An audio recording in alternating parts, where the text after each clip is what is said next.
بسم اللہ الرحمن الرحیم۔ السلام علیکم ورحمۃ اللہ وبرکاتہ۔ اللہ تعالیٰ نے فرمایا، اور تمہارے رب نے فیصلہ کر دیا ہے کہ تم اس کے سوا کسی کی عبادت نہ کرو اور والدین کے ساتھ حسن سلوک سے پیش آؤ۔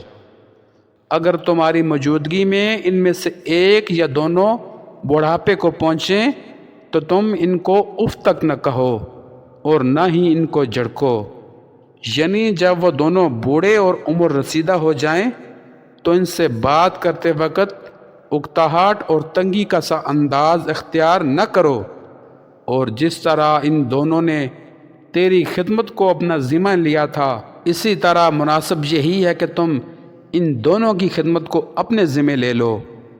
حالانکہ فضیلت تو پیش قدمی اور سبقت کرنے والوں کو حاصل ہوتی ہے، یہ برابری کیسے ہو سکتی ہے جبکہ وہ تو تمہاری زندگی کی امید پر تمہاری تکلیفیں برداشت کرتے رہے، اور تمہاری حالت یہ ہے کہ اگر تم نے ان دونوں کی تکلیف برداشت بھی کی تو تم ان دونوں کی موت کی امید کرتے ہو۔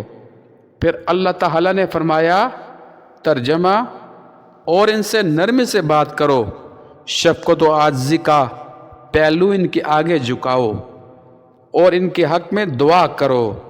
ہے رب، جس طرح ان دونوں نے بچپن میں مجھے پالا ہے اسی طرح تو بھی ان پر رحم فرما۔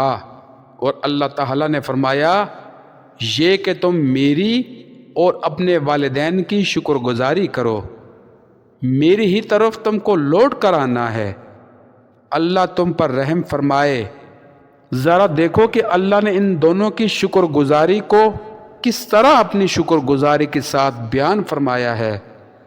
ابن عباس رضی اللہ تعالیٰ عنہ نے فرمایا، 3 آیات 3 چیزوں کے ساتھ ملی ہوئی نازل ہوئی ہیں، ان سے ایک دوسرے کے بغیر قبول نہیں کی جاتی۔ اللہ تعالیٰ نے فرمایا، ترجمہ، اللہ اور رسول کی اطاعت کرو، پس جس شخص نے اللہ کی اطاعت کی لیکن رسول کی اطاعت نہ کی تو وہ بھی اس سے قبول نہیں کی جائے گی۔ اور نماز قائم کرو اور زکوٰۃ ادا کرو، پس جو شخص نماز پڑھے اور زکوٰۃ ادا نہ کرے تو اس کی نماز بھی قبول نہیں ہوتی۔ اللہ تعالیٰ نے فرمایا، یہ کہ میری اور اپنے والدین کی شکر گزاری کرو، پس جو شخص اللہ کا شکر ادا کرے لیکن اپنے والدین کا شکر ادا نہ کرے تو اس سے اللہ کی شکر گزاری بھی قبول نہیں کی جائے گی۔ اس لیے نبی صلی اللہ علیہ وآلہ وسلم نے فرمایا، اللہ کی رضامندی والدین کی رضامندی میں ہے اور اللہ کی ناراضی والدین کی ناراضی میں ہے۔ ابن عمر رضی اللہ تعالیٰ عنہ بیان کرتے ہیں، ایک آدمی نبی صلی اللہ علیہ وآلہ وسلم سے آپ کی معیت میں جہاد پر جانے کی اجازت طلب کرنے کے لیے حاضر ہوا تو نبی صلی اللہ علیہ وآلہ وسلم نے فرمایا، کیا تمہارے والدین زندہ ہیں؟ اس نے عرض کیا، جی ہاں۔ آپ نے فرمایا، پس ان دونوں کی خدمت میں جہاد کرو۔ ذرا دیکھیں کہ والدین سے حسن سلوک اور ان کی خدمت کو کس طرح جہاد پر فضیلت دی گئی ہے۔ اور رسول اللہ صلی اللہ علیہ وآلہ وسلم نے فرمایا، کیا میں تمہیں کبیرہ گناہوں کے متعلق نہ بتاؤں؟ اللہ کے ساتھ شریک ٹھہرانا اور والدین کی نافرمانی کرنا۔ آپ ذرا غور فرمائیں کہ ان دونوں کے ساتھ برے سلوک اور ان سے نیکی اور احسان نہ کرنے کا کس طرح شریک ٹھہرانے کے ساتھ ذکر کیا گیا ہے۔ ایک اور روایت ہے کہ رسول اللہ صلی اللہ علیہ وآلہ وسلم نے فرمایا، والدین کا نافرمان، احسان جتلانے والا اور عادی شراب نوش جنت میں نہیں جائیں گے۔ اور آپ صلی اللہ علیہ وآلہ وسلم سے مروی ہے، اگر اللہ کے علم میں اللہ کا یقین کامل و مکمل ہے، اف سے بھی ادنا کوئی لفظ ہوتا تو وہ اس سے بھی منع فرما دیتا۔ پس والدین کا نافرمان جو چاہے عمل کرتا رہے وہ جنت میں داخل نہیں ہوگا، اور والدین سے حسن سلوک کرنے والا جو چاہے عمل کرتا رہے وہ جہنم میں نہیں جائے گا۔ اور آپ صلی اللہ علیہ وآلہ وسلم نے فرمایا، اللہ نے اپنے والدین کی نافرمانی کرنے والے پر